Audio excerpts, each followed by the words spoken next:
In this video, I'm going to show you 5 ways you can make your work tighter. So in these 2 examples, you can see this chain that's quite tight, and this is looser.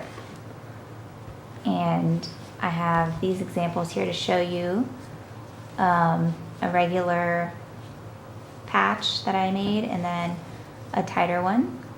So I'm going to talk about many different ways that you can make your work tighter. So maybe you are making baskets and you need them to stand up, or you make purses and you want them to be nice and stiff and rigid, or I don't know, maybe you're making something else like a poof for your house and you would like it to just take form.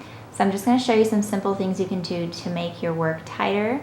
Well, the first thing that's probably most obvious that most people know about is changing your hook size. So this here was not done by a hook size difference, but you can change your hook size. So a hook size 10 is what I usually use for t-shirt yarn, which is what I'm working with.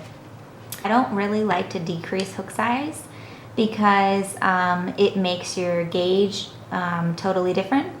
And it makes it hard to work with, actually. It makes crocheting uncomfortable because your yarn is too big for your hook and your hook gets caught all up and everything.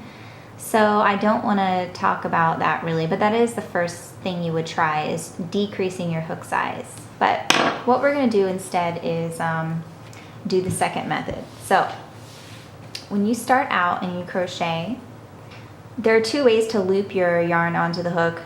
The way that I do it, and that most people probably do it, is by going under their yarn and then going through. So when you go that way, going under, your work is going to be looser. So it's going to look like this. Instead, if you go under in this direction and you make a stitch, it's going to be tighter. So let me show you one more time. This is going like this. It makes it tighter, and this is what happens. So that method right there made this much of a difference in how tight the work came out. So this is the way that I usually crochet, but whenever I make baskets and purses, I crochet this way, especially for the base, so that my base is nice and solid. So let me just show you how to do that. You crochet this way, so I'm just gonna go from the back under, and I'm gonna do a chain of 10, and I'm gonna combine a different stitch as well to make it even tighter, and I'm gonna show you what I'm talking about. Oops. Okay, so another thing that you can do is make a smaller stitch, but when we're working with single crochet, there's no way to get any smaller than that, but there is a way to get smaller, and it's not a slip stitch. It's called the knit stitch, and this is a stitch that I love and that I usually use in my patterns, and it's super easy and it makes a tighter, sturdier stitch. So for the first row, when we work across the chain, we're just going to go in like normal and do single crochet across, but we're going to make sure that we loop in the correct way. So I'm going to pull up a loop like normal, but I'm going to loop over in the front to make it tighter, right?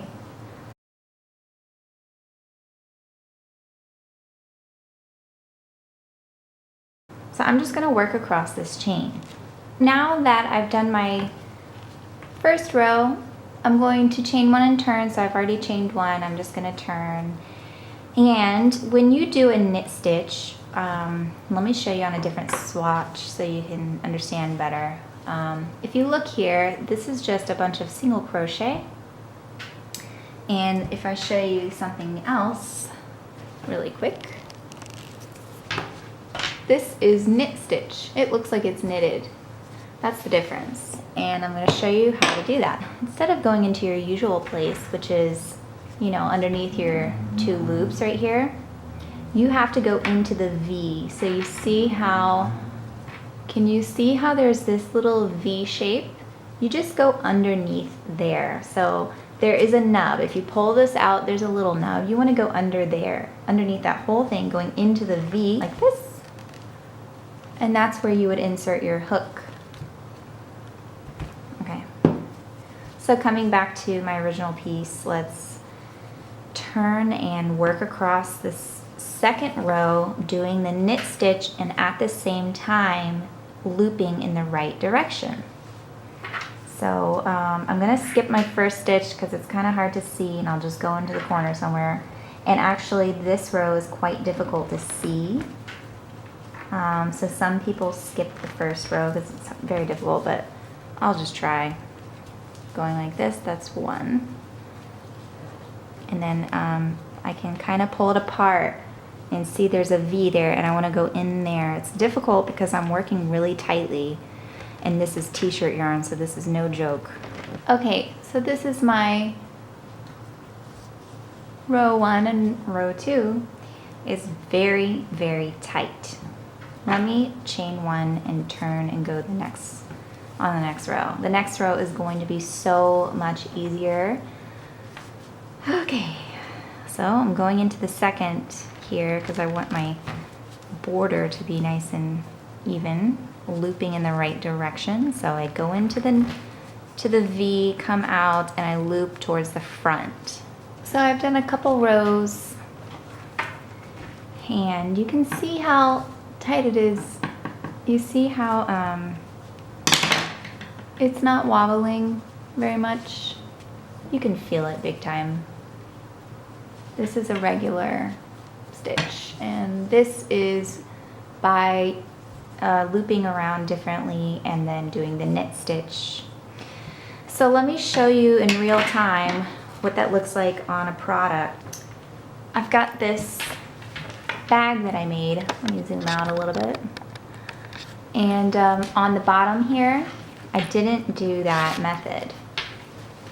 And it's kind of like wobbly, so what that means is if someone was to use this purse, it might kind of do this at the bottom, and that would not be pretty. So instead, on a different purse that I made, let me grab a different purse. Here's another purse. At the bottom, I did do the knit stitch. If you can see it. And it doesn't do that as much. It's kind of solid.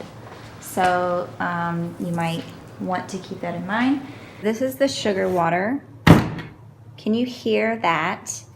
It is solid like a rock, and I don't like that. So I don't really recommend doing sugar water. But if you wanted to do sugar water, you would do equal parts water, equal parts sugar. You boil it, let it cool, and you take your work and you dip it, squeeze it out, and let it dry, preferably not in direct sunlight.